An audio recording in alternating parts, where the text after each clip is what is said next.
So this is a common problem people have with the Bona Spray Mop. They have trouble getting the cartridge out. Maybe you want to switch the cleaning solution, or you just have used it up, and you go to press the gray button on here and it just doesn't actually eject.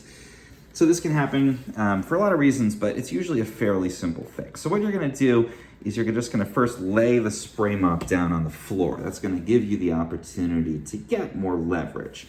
And then the thing to remember is that this button is actually a hinge, and the hinge is on the bottom part of the button. And this is the part that has these little ridges on it. So if you're standing above it and the weight of the spray is pressing down, you're not gonna get good leverage, and you're gonna have more of that gravity working against you. So lay it down flat, and then you can see the little bit of hinge down in there.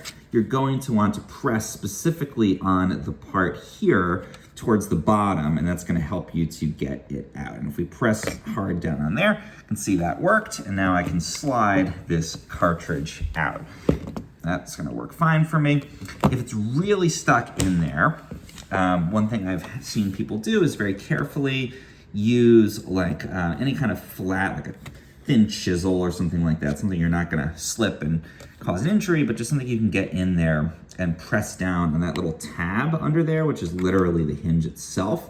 You might be able to get a bit more leverage on that, and that should help to pop it out if it's really stuck. But for most people, just laying it flat so you've got gravity working with you instead of against you, and just really focusing your effort on the part that has the little ridges that is the base of that hinge. That should be enough to just pop that solution container out for you.